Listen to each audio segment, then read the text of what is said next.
Confronted my wife about her bruises and crossed boundaries with her BDSM partner. Now I'm considering a divorce ultimatum. My 32 male wife Fiona, 30F, and I have been married 5 years and started exploring kink and ENM a couple of years ago. We got really into shibari and have done some full suspensions as my skill level has increased. We have some CNC and light sensation play and flogging, but I have never been comfortable with impact play or more extreme pain play. Fiona met Tim 40M at a kink event and they started doing scenes together. At first it was non-sexual, but that changed over time. Tim did things I couldn't and Fiona enjoyed the new experiences and they see each other once a week. In the 7 months they have been playing together it has gotten more extreme and is not only worrying me but it has affected our relationship and our intimacy. For example, 1. We made plans to go to a kink convention in another city, hotel, pre-registered for a pricey shibari class. We get there and are checking things out when we run into Tim and he just happened to bring her collar. She wanted to show him an exhibit and I reminded her we had a 2 p.m. class to go to. No problem, she said. She missed the class and didn't show up till 7 p.m., still wearing her collar which has a lock on it. He took it off the next morning before he left. 2. The two of us were invited to a pool party and I asked if she could refrain from getting marked up before the party. The Thursday before the party she came home with her breasts and legs heavily bruised. No way a swimsuit could hide those marks. We ended up not going after some heated words. 3. In June, the day after she came back from his house we were cuddling and I tried to finger her on the couch and she was spotting blood and extremely tender. She ended up at the doctor and she had 2 small vaginal tears and a larger one deeper inside that almost needed sutures. The doctor said no sex for 4 weeks and if the bleeding didn't stop they would have to suture it. This caused a major fight when I said she needed to not see Tim for at least 4 weeks or until she healed completely. It was closer to 5 before we could have sex again. Final straw was 2 weeks ago. We had a Vegas getaway planned complete with show tickets to one of her favorite artists. Once again I asked she not have a bunch of bruises before the trip and be able to have some intimate time while we were gone. I don't know if they did it on purpose but she had several marks that would be visible on the trip. I told her the day before the trip I had reached the breaking point and something had to change. I told her I was going to Vegas alone since she had ignored my request. She was mad but didn't argue much and I blocked her number during the trip. In June I put my foot down when she wanted to wear her day collar on one of our date nights. I ended up telling her if she wore it around me I would cut it into little pieces. We have had several discussions about boundaries and how unhappy I've been since at least 3 days a week she doesn't want intimacy due to her sessions with Tim.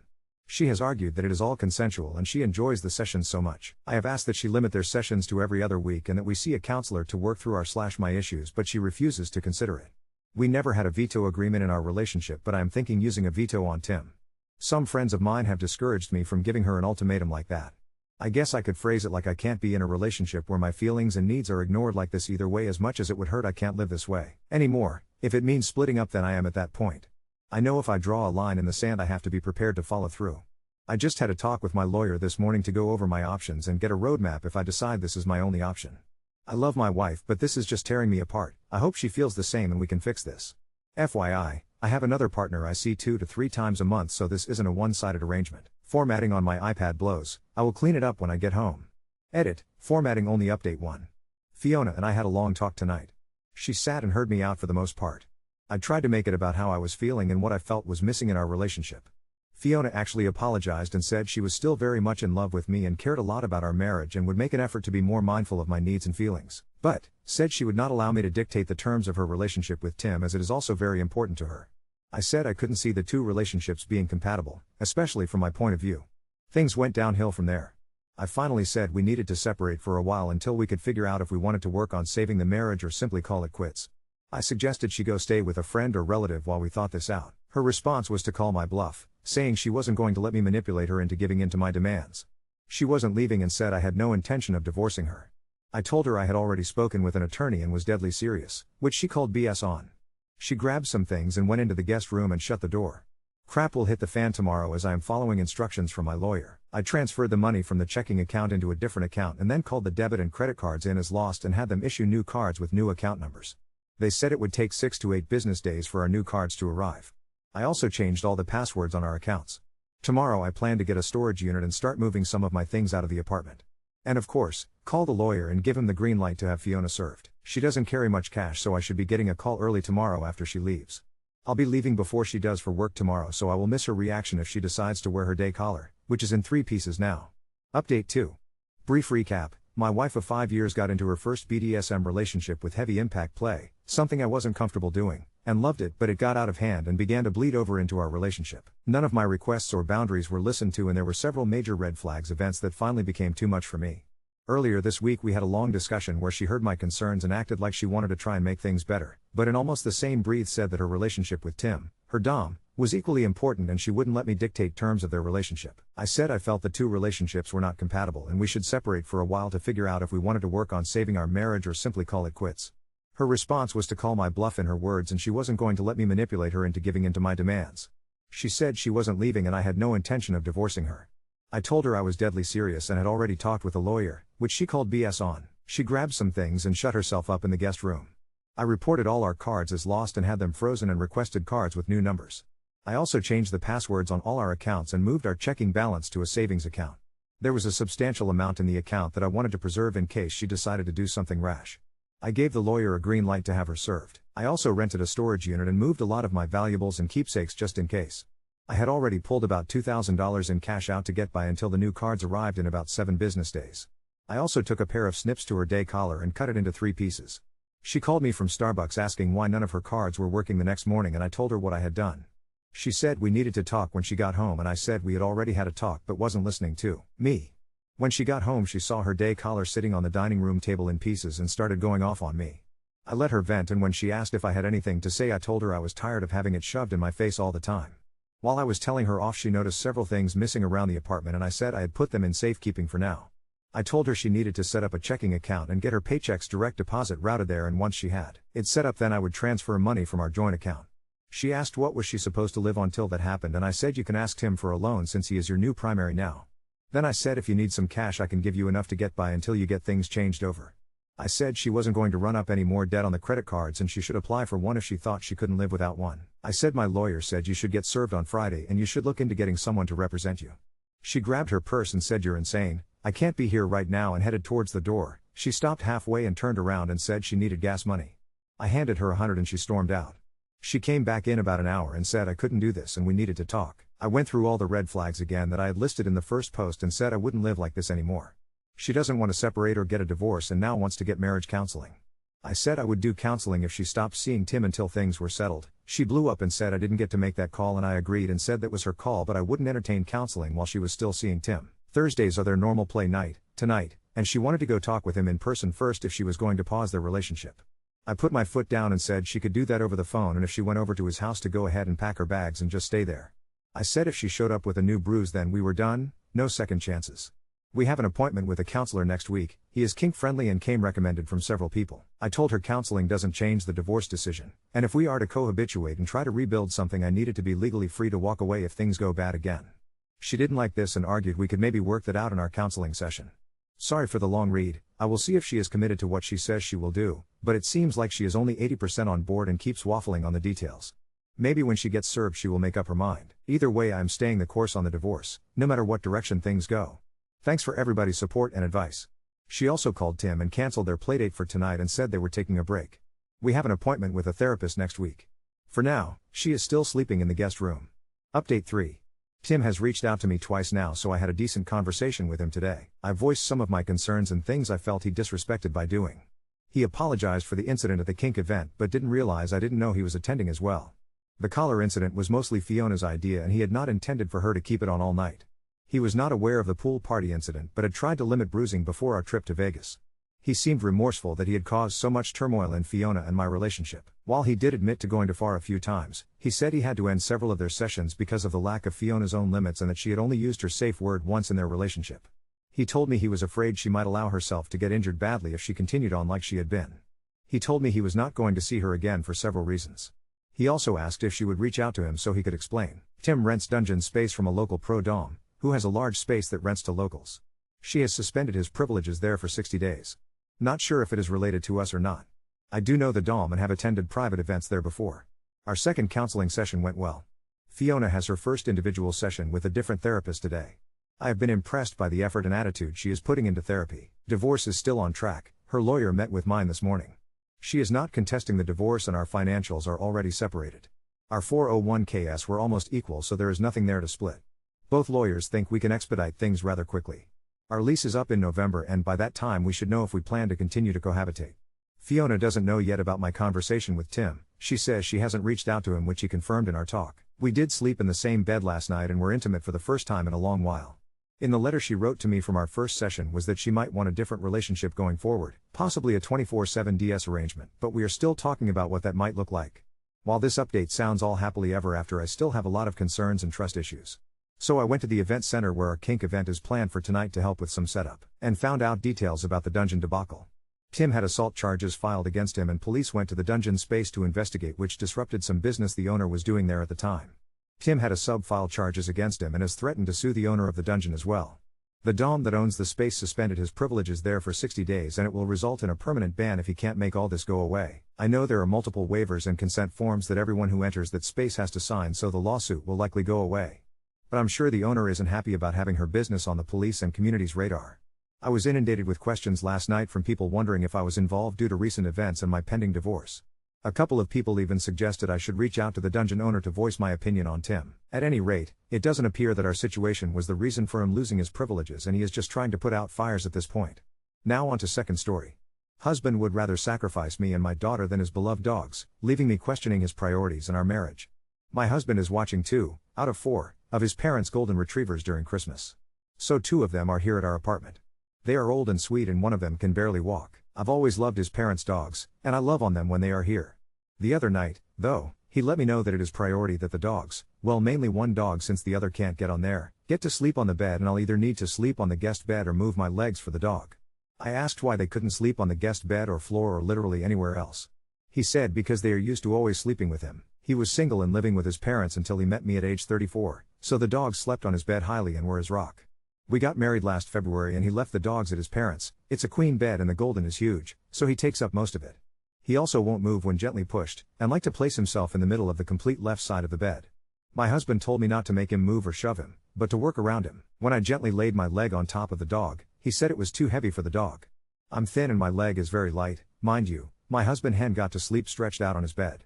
The first morning I woke up on my side wanting to die. The dog's massive weight had contorted the bed in just enough of a way to bend my back backwards and make me think I was literally having a double kidney infection. I must have slept in a semi-back bend position all night. Last night I asked him to switch places with me, and he did so to prove a point. 5 minutes after laying on the gravity-inducing sinking hole of the dog's half of the bed, my husband wails in pain like something sharp had stabbed him in the back.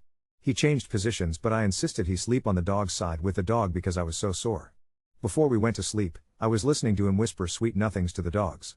I'm not the weird jealous type over dogs. I grew up with 2 Goldens and a Shih Tzu and I truly adore dogs. But he wouldn't even touch me when they are around. They 100% fill his emotional cup. Sometimes we will be out at a restaurant or something and he'll stare off with teary eyes. When I ask what's up, he says he misses his dogs. Multiple times I will ask him what he's in deep thought about, and he says his dogs. I asked him if he wanted to snuggle and he said no. He kept making comments about how he's sad his dogs don't have more room. I've noticed I've had this increasing awareness that he might 100% value his dogs more than me. I explained this away to myself as being logical as we've only been married since February. For context, I grew up always putting others first and valuing myself as less inherently than those around me. Church taught me that God wants us to put others before ourselves and I spiraled. This seems silly, but an example of this is that I would show up to church with my family and there would be 1 donut left. My blood sugar was routinely low and I'd help my 3 little brothers get ready so I didn't have time to eat. I would let whatever old person have the last donut and I would go completely sweaty and blackout, but this was the extreme fear I developed of ever putting myself first. Back to the scene in bed, I finally said, kind of joking, that I feel sometimes like he loves his dogs more than me. He got quiet. Like I said, I was kind of joking at first, but his silence was silent. I said, oh my God, do you? Silence. Are you serious? He finally sighed and said, well, they are my babies. They're my everything. I was completely silent. Stunned. I'm also aware that love for dogs and human love are not the easiest things to have compared in a question like this, but it seems he wasn't aware of that, 'cause the boy knew how to answer. I asked if he was serious and he said yes. I pushed it further because of course I did. I had to know the extent of this unsettling answer. I asked if a gun was to either my head or the dogs' heads, would he choose me or the dogs?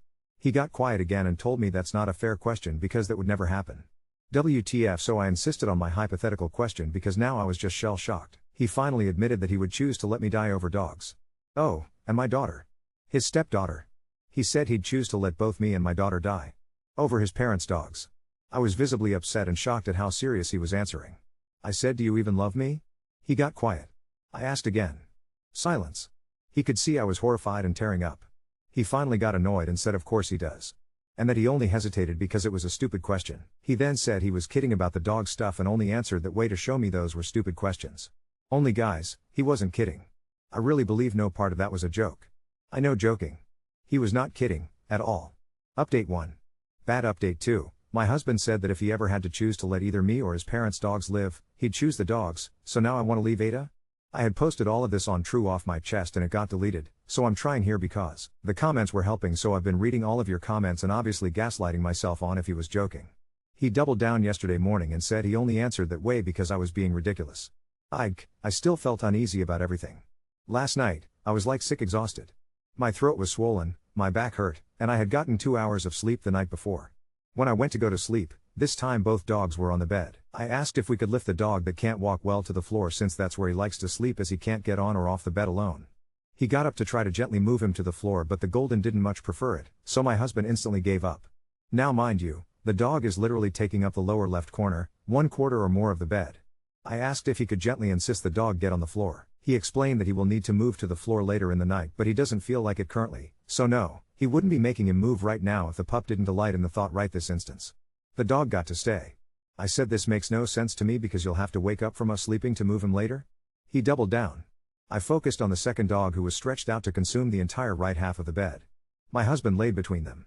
Spooning him, that left a small 2 feet by 3 feet area in the upper left corner of the bed for me, and I wasn't allowed to accidentally let my foot touch them in a way that could put pressure on them. Obviously I lost my shit at this point. Having read most of your comments, I started telling him this was insane, to grow up, to actually put me first, or go marry your dogs.